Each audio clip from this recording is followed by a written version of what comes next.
Napaatras ko tungod sa kadulom o kabaho sa iyang imburnal. Maayong adlaw kanimo DJ Sam og sa imuhang mga libuan ka mga viewers ug followers. Itago na lang ko sa pangalang Rex. 49 anyos ko DJ Sam og taga dinhi lang sa Misamis. Single pa ko, apan ulitawng gurang ang tawag nila sa akoa. Ang tinuod, wa ko nagminyo DJ Sam tungod kay nitagam na ko pag-abot sa gugma. Namang ko'y uyab gani adto. Upat pod mi katuig, apan niuban ra siya og nakipagtaban sa laing lalaki. Gugmaan kaayo ko sa iya DJ Sam. Niabot man gani sa punto nga dawato na ako siya bisan buntis pa. Nagpakiluoy ko niya DJ Sam, apan wa gid ko niya pilia. Hinuon, nakita man sab nako nga buutan man ang iyang nabana og malipayon siya. Giundangan na nako siya DJ Sam, kay wa naman gyud ko'y paglaom. Tungod sa akong ex, wa na ko nagminyo pa. Kumbaga, siya ra gyud ang akong gihigugma ug wa gyud ko'y plano nga mangitaglain pa. Pero lagi sa among mga silingan, di gyud mawa ang sungog-sungog.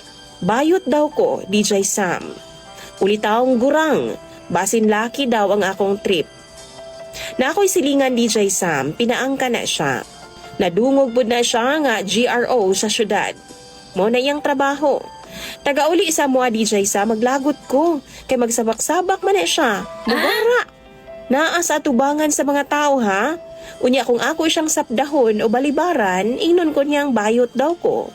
Tiguang daw ko. Iya akong ginapakaulawan DJ Sam sa akong mga kainom o di ba ka sa ako ang mga kaistorya. Usay gani no, kumuto niya ang akong atubangan.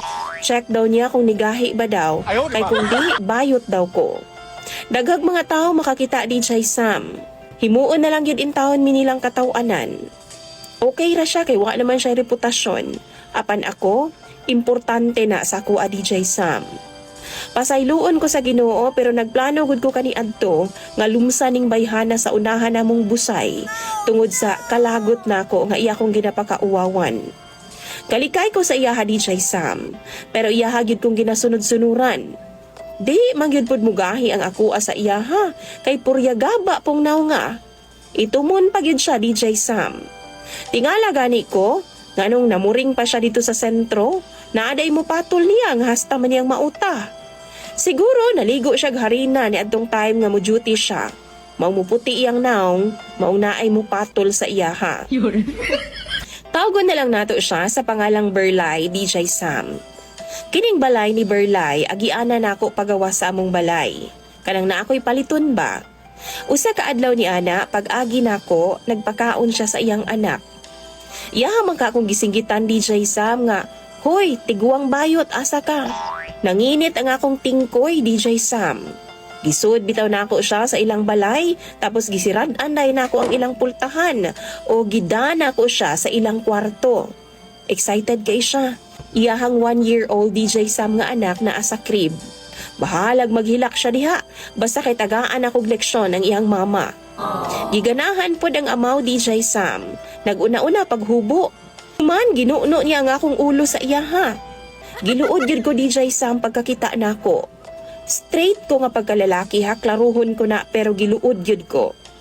Yang bagungon DJ Sam, manghud lang gamay sa lubot sa kaldero. Ha? Grabing ituma, baho pa gyud kaayo.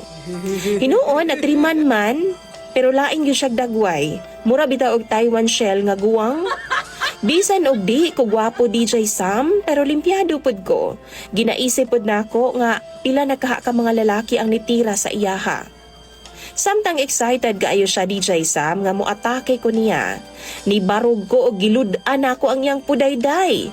Sabay ingon nga ngilara pod anag naong, oy, baho pagyud kaayo. Gwapa pa man ang pudayday sa akong lola ana.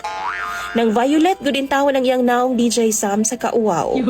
Dayon gawas ko. Giingnan sab nako siya DJ Sam. Nga bisan kinsa naman siguro ang makakita ana. Mas pilion pang mabayot kaysa patulan ka. Nahimuot ko sa akong gibuhat DJ Sam. Kay nakabalus naman gyud ko. Wa pud ko nagmahay kaysa tinuod lang human adto, wa naman siya nanungog or nagduol-duol sa ako . Mabantayan pod nako siya DJ Sam nga kung magsugat ming duha, magduko in town siya. Di ba kaha mulihis og laing agianan? Ambot lang sa uban ha, pero sagad na mo mga lalaki mamili pod in town mig tarong nga bay, oy, kanang limpyo pod. Ikapanghambog na mo. Di pod in town misama anang inyong ginaingon nga basta na ay bangag, dasmag.